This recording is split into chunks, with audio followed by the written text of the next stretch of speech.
Hello everyone, कैसे हो आप सब। मैं हूं Gaurav Kabra. Welcome back to our channel. CMA final के एसएफएम के पेपर के लिए जो कॉन्सेप्चुअल क्लैरिटी की आपको जरूरत है, वो कॉन्सेप्चुअल क्लैरिटी के लिए ये प्लेलिस्ट बन रही है। एंड जाहिर सी बात है, इस प्लेलिस्ट में हम लोग बहुत सुकून से, बहुत समय दे करके हर एक फाइनेंशियल कॉन्सेप्ट को समझने की चेष्टा करते हैं, और उसके बाद में कुछ न्यूमेरिकल्स भी करते रहते हैं इधर बीच बीच में, ताकि अगर वो न्यूमेरिकली रिलेटेड कॉन्सेप्ट है तो हम लोग को थोड़ा सा कॉन्सेप्ट अच्छे से बन जाए। ये प्लेलिस्ट का फायदा सबसे ज्यादा तो वो बच्चे उठा सकते हैं जो लोग सेल्फ स्टडी कर रहे हैं फॉर सीएमए फाइनल। तो ये प्लेलिस्ट आपके लिए बहुत अमेजिंग है। पर बात बाकी जिन्होंने हमारा कोर्स लिया या कहीं और भी कोर्स लिया, वो लोग भी इस वीडियो सीरीज को देख सकते हैं। But because CMA final level पे कई कॉन्सेप्ट्स को बहुत ज्यादा डिटेल में पढ़ने की जरूरत नहीं है, और कह सकते हैं कि ज्यादातर टीचर्स ना उनको नहीं पढ़ाते उतने गहराई में। बट फिर भी अगर आप फाइनेंस में बहुत तहलका मचाना चाहते हैं और अपने लिए एक करियर सोचते हैं फाइनेंस में, तो इन कॉन्सेप्ट्स को सुकून से, आराम से बैठ करके पढ़ना चाहिए आपको। एंड ये प्लेलिस्ट आपके लिए है। But before we start today's video, एक छोटी सी अनाउंसमेंट है दैट अगर आप सीएमए फाइनल में हैं और ग्रुप 3 का एग्जाम आप दे रहे हैं और पेपर 14 एसएफएम की क्लासेस कंसिडर कर रहे हैं, तो क्लासेस से related all the details are in the description of this video. Go and check it out. शुरुआत करते हैं आज के अपने इस कॉन्सेप्ट क्लास की। तो आज का अपना जो कॉन्सेप्ट क्लास है, ये है अपनी प्लेलिस्ट में चौथा number video. Correct, so it is the fourth number video. मेरे को इसको काटने का कोई मन नहीं था, बट हाइलाइटर की जगह पेन चला दिया। एनीवेज, 4 नंबर कॉन्सेप्ट है। आज हम डिस्कस करने वाले हैं कैपिटल रेशनिंग को। कई बच्चे बोलेंगे ये तो इंटर लेवल टॉपिक है। हाँ, लेकिन फिर भी गनीमत इस बात की है कि इंटर लेवल में होने के बावजूद भी ना इंटर वालों को आता है और ना फाइनल वालों को आता है। कई लोग कैपिटल रेशनिंग के कॉन्सेप्ट को लेकर के क्लैरिटी नहीं है दिमाग में कि हमें क्या क्या यहाँ करना पड़ेगा। तो ये 10 से 15 मिनट का वीडियो है, पूरा देख लीजिए। गारंटी के साथ कहता हूँ कैपिटल रेशनिंग से रिलेटेड हर एक कॉन्सेप्ट आपको अच्छे से पता होगा। शुरुआत करते हैं। सबसे पहले कैपिटल रेशनिंग में सबसे इंपॉर्टेंट ये बात है समझने की कि यार कैपिटल एक लिमिटिंग फैक्टर है। सर क्या बोल रहे हो? हाँ जी, मतलब कैपिटल हर किसी के पास इतना तो नहीं है ना कि जो चाहे जीवन में वो कर सकते हैं। हाँ, अनलेस आप मुकेश अंबानी है। बट एक्चुअल में यार मुकेश अंबानी भी नहीं फॉल करते इसमें। उनको बेटे की शादी करनी थी और फिर जियो के सबके दाम बढ़ा दिए, है ना, सारे प्लान्स के दाम बढ़ा दिए। तो भैया कैपिटल तो उनके पास में भी लिमिटेड है। अगर आप खर्चा करना चाहते हैं तो जाहिर सी बात है कहीं से कमा के लेके आना होगा। ये सेम चीज हर एक के जीवन में है। आप बिजनेस छोटा करो या बड़ा करो, कभी भी ऐसा नहीं होता कि कैपिटल आपके पास अनलिमिटेड होता हो। लेकिन अनफॉर्चुनेटली एनपीवी मेथड पढ़ते वक्त ये सोच लिया जाता है, ये अज्यूम कर लिया जाता है कि कैपिटल तो सबके पास होता है, it is unlimited. Well, it is not. Capital unlimited होने से क्या होता है वो आपको पहले समझा देता हूं। अगर आपके पास कैपिटल अनलिमिटेड होता है तो एनपीवी मेथड ये कहता है कि अगर आपस में प्रोजेक्ट्स म्यूचुअली एक्सक्लूसिव नहीं है, इसका मतलब कॉम्पीटिंग नहीं है, आप सारे प्रोजेक्ट्स ले सकते हो, तो हर उस प्रोजेक्ट को उठा लो जिस प्रोजेक्ट पे आपको एनपीवी पॉजिटिव आ रहा है। सीधी सीधी बात है, एनपीवी पॉजिटिव देखो, उठा लो। ये मत देखो इसमें कितना पैसा लग रहा है, क्या लग रहा है, कुछ मत देखो, बिकॉज कैपिटल तो हर किसी के पास अनलिमिटेड है। ये एनपीवी मेथड का कंक्लूजन है।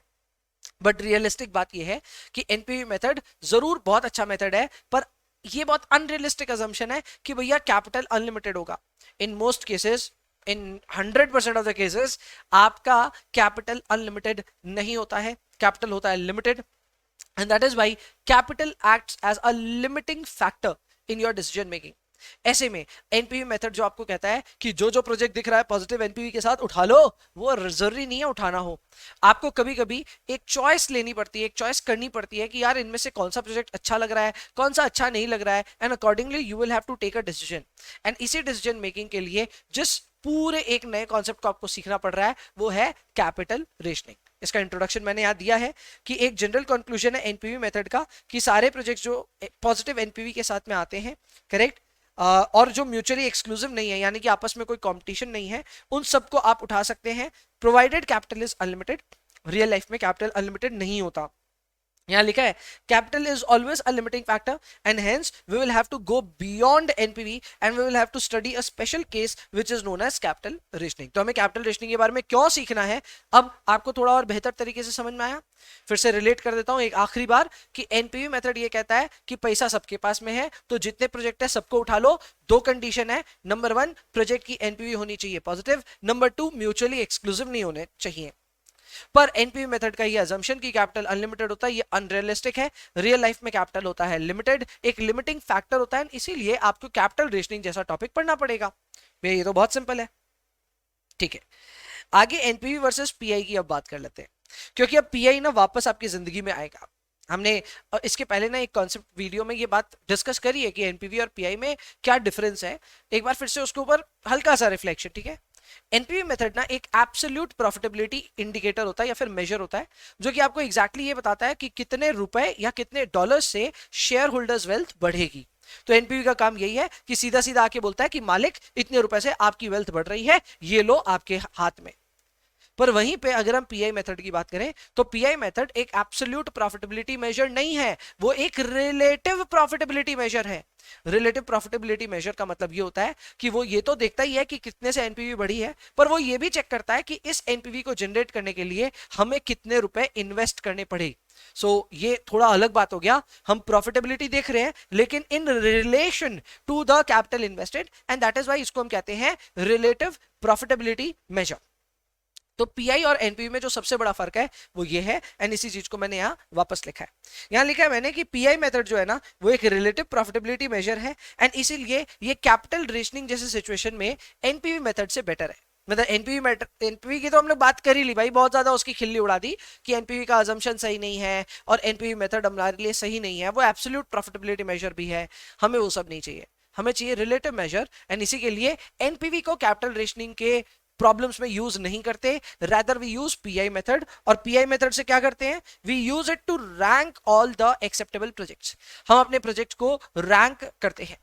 ये रैंकिंग करने के लिए कुछ नहीं, आपको पीआई का फिगर देखना है, जिसका पीआई सबसे ज्यादा उसकी सबसे बेहतर रैंक, सीधा उसूल है, पीआई ज्यादा रैंक बेहतर।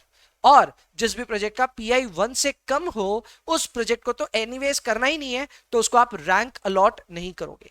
सिंपल सा कानून है, फिर से समझो क्या करोगे। पीआई मेथड से पहले पीआई आप कैलकुलेट कर लोगे, पीआई कैलकुलेट होने के बाद जिसकी पीआई सबसे ज्यादा उसका रैंक सबसे ऊपर, जिसकी पीआई पॉजिटिव उन सबको रैंक देना है। पॉजिटिव तो क्या, जिसकी पीआई 1 से ज्यादा उन सबको रैंक देना है। जिसकी पीआई 1 से कम हो जाए इसका मतलब उसकी एनपीवी भी 0 से कम हो गई, एंड इसी वजह से उसको एक्सेप्ट ही नहीं कर सकते, तो फिर उसको रैंक देने की दरकार नहीं है। डोंट वरी, मेरे पास एक एक्सरसाइज है ये कराने के लिए। तो आइए नेक्स्ट हम सीखते हैं कि प्रोजेक्ट्स की रैंकिंग कैसे होती है। तो ये आ गया हमारे सामने एक सिंपल सा सिचुएशन जहां पे हमारे पास कुछ प्रोजेक्ट्स हैं जो कि हो गए A B C D and E, यानी 5 प्रोजेक्ट्स हैं। इनके इनिशियल इन्वेस्टमेंट, एनपीवी और पीआई सब हमारे पास में है। फॉर दोज वो आर स्टिल थिंकिंग कि पीआई का फॉर्मूला क्या होता है, तो भाई वो भी बता देता हूं आपको।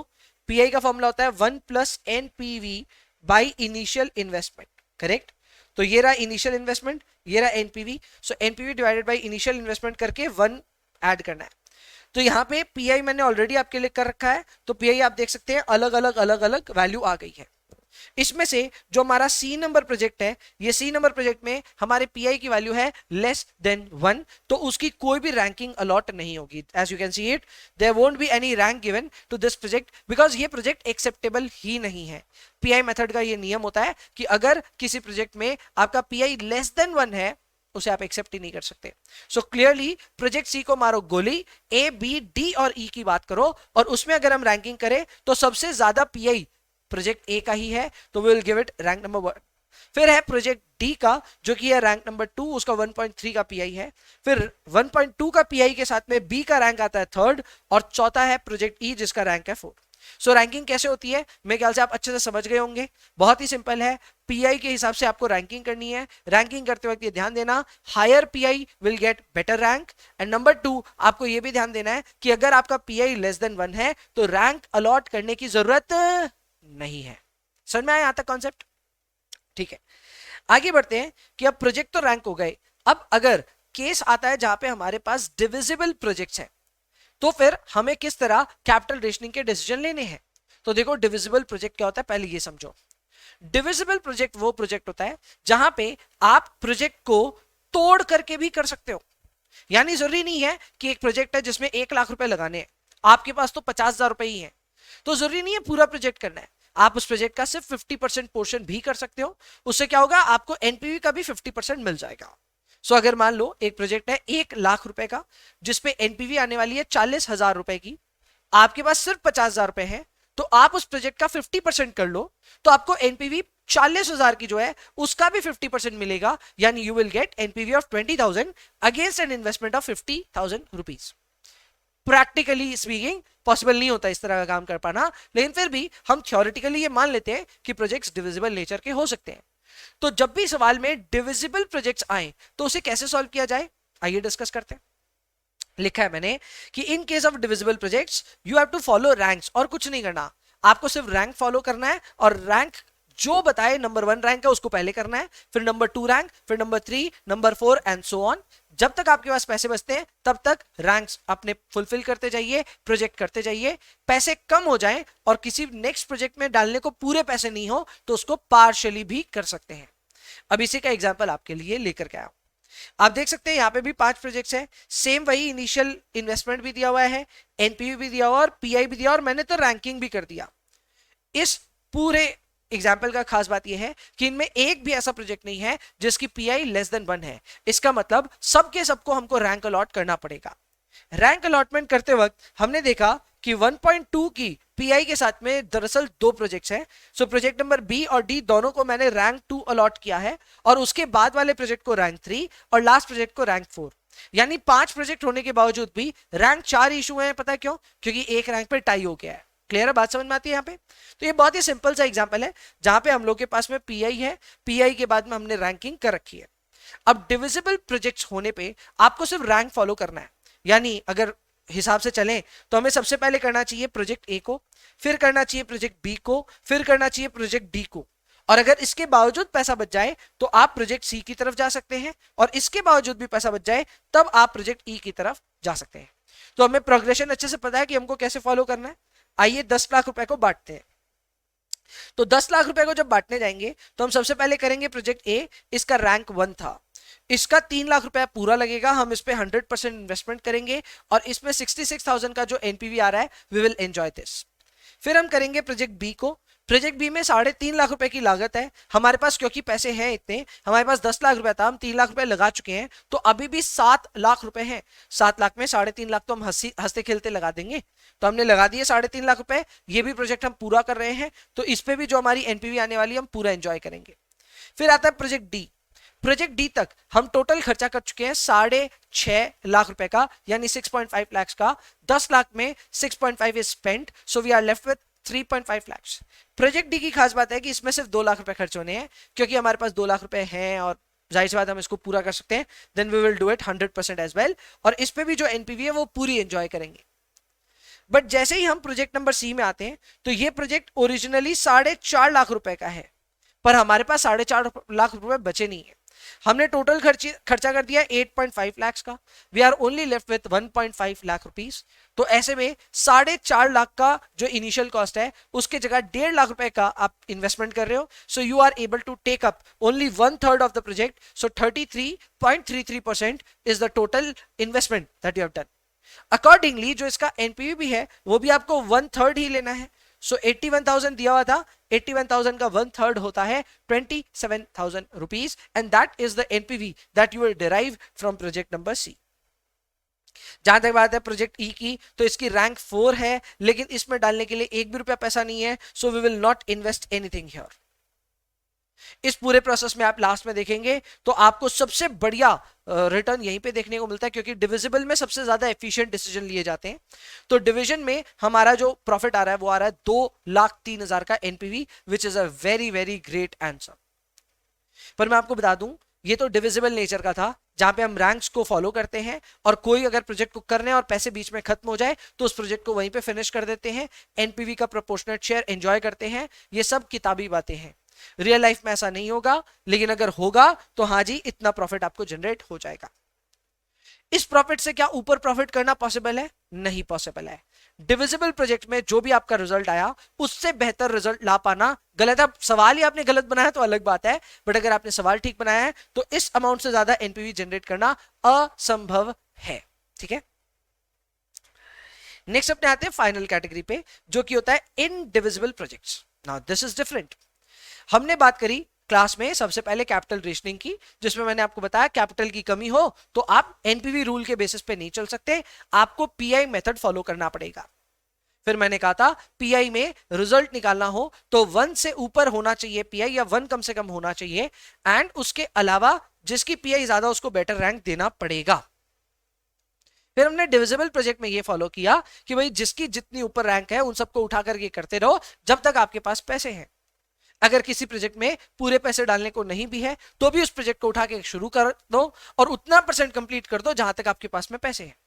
इसका फायदा ये होगा कि जितने रुपए आप सारे इन्वेस्ट कर पाएंगे and at the same time you will also get a proportionate NPV share as well. जैसे कि अपने ऊपर वाले केस में 81,000 की एनपीवी थी, लेकिन फिर भी हम उसमें 27,000 रुपए की एनपीवी को एंजॉय कर पाए even after taking 33.33% of the project. पर यह सब काम इंडिविजिबल में नहीं होगा। इंडिविजिबल रैंक्स में या इंडिविजिबल प्रोजेक्ट्स में रैंक्स को भी ब्लाइंडली फॉलो करना कैन बी एक्सट्रीमली डिवास्टेटिंग। हाँ जी, यहां आपको बहुत सारा परम्यूटेशन कॉम्बिनेशन लगाना होगा, कह सकता हूं ट्रायल एंड एरर करना पड़ेगा। आप यहां रैंक को ब्लाइंडली फॉलो करोगे तो आपके रिजल्ट्स हो सकता है इनएफिशिएंट आए। इसके लिए एक बहुत अच्छा एग्जांपल आपकी खुद की इंस्टीट्यूट की मैट में दिया हुआ है, मैंने भी उसी को रेप्लिकेट किया है। आइए डिस्कस करते हैं, बाद बाकी इंस्टीट्यूट मैट में भी ये सेम एग्जांपल है। ठीक है, तो यहां पे मैं आपको दिखाता हूं कि अगर यही सेम एग्जांपल, माय बैड, अगर यही सेम एग्जांपल हम डिस्कस करें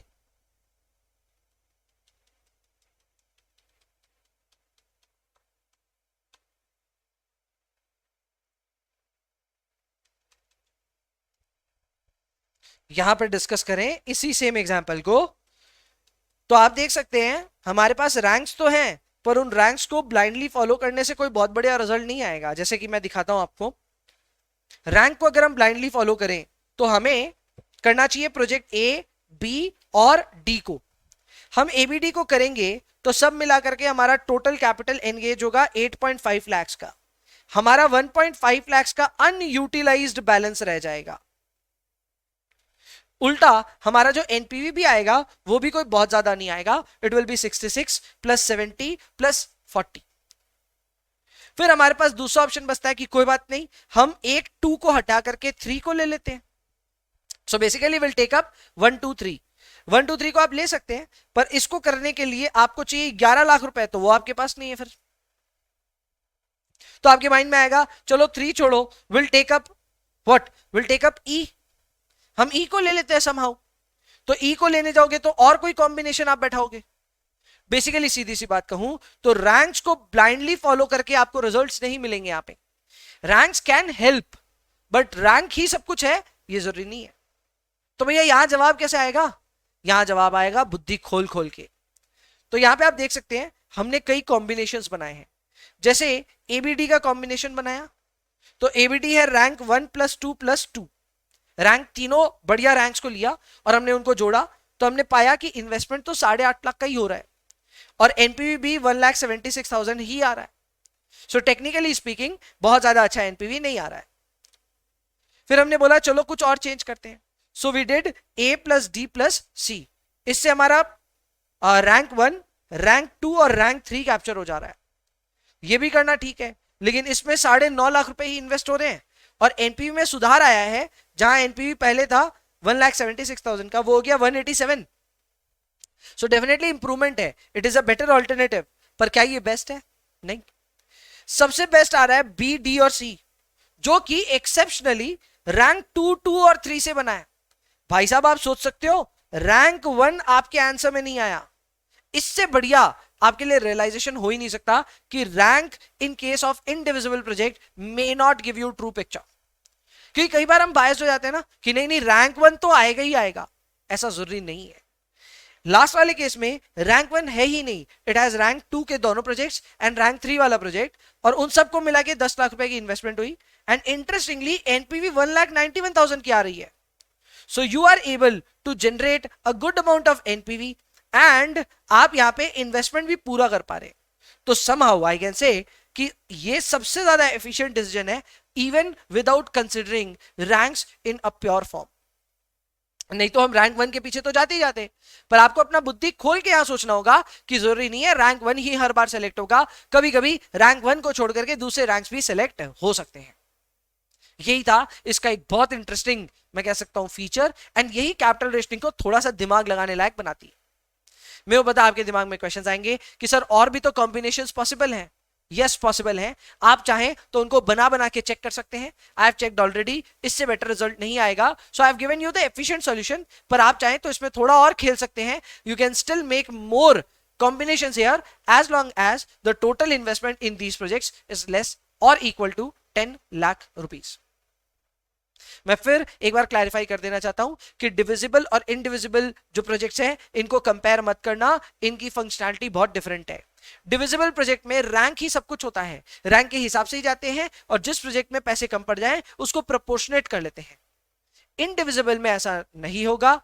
इनडिविजिबल के केस में आप रैंक्स को फॉलो कर सकते हो, लेकिन रैंक्स आमतौर पे आपको सही रिजल्ट दे ऐसा जरूरी नहीं है. You will have to try and you will have to fail sometimes, पर कॉम्बिनेशंस बना बना के आपको एनपीवी डिसाइड करना होगा. जहां एनपीवी सबसे ज्यादा आएगा आप उसी के साथ जाएंगे. जाहिर सी बात है डिविजिबल और इनडिविजिबल प्रोजेक्ट के बीच में अगर आप कंपेयर करें तो डिविजिबल प्रोजेक्ट का जो प्रॉफिट आएगा वो कभी भी इनडिविजिबल केस में आ ही नहीं सकता उतना बढ़िया प्रॉफिट, क्योंकि ये इतना एफिशिएंट तरीका नहीं है. डिविजिबल वाला ज्यादा एफिशिएंट तरीका है. पर फिर भी रियल वर्ल्ड में डिविजिबल नहीं होता है, रियल वर्ल्ड में इनडिविजिबल ही होता है. यानी कि जो भी है एफिशिएंसी इसी में से खोजनी पड़ेगी. तो ये था आपके लिए कैपिटल रेशनिंग का पूरा ज्ञान, और मेरे पास यहाँ पे कुछ भी नहीं है. We have discussed this all, and ये सारा का सारा आप चाहें तो अपनी इंस्टीट्यूट मैथ से और बेटर प्रैक्टिस करके सिर्फ सवाल बना करके अपने इस पूरे टॉपिक को तैयार कर सकते हैं. With that being said, I hope आपको इस वीडियो में बड़ा मजा आया होगा. I'll see you in the next video. तब तक के लिए bye bye, take care, enjoy yourselves, please and please पढ़ाई करते रहिए. At the same time, video अच्छे लग रहे हैं तो प्लीज लाइक कीजिए, अपने कमेंट छोड़ के जाइए, मुझे वो बड़े पसंद आते हैं. अगर आप अच्छी बातें लिखेंगे तो अच्छा लगेगा. और इसके अलावा दोस्तों के साथ शेयर कर सकते हैं आप इस प्लेलिस्ट को, खास करके उनके साथ जिनको SFM में कॉन्सेप्चुअल क्लैरिटी अचीव करने में दिक्कत आ रही है. So yes, with that being said, I'll see you in the next one. तब तक के लिए bye bye, take care, enjoy yourselves, please and please पढ़ाई करते रहिए.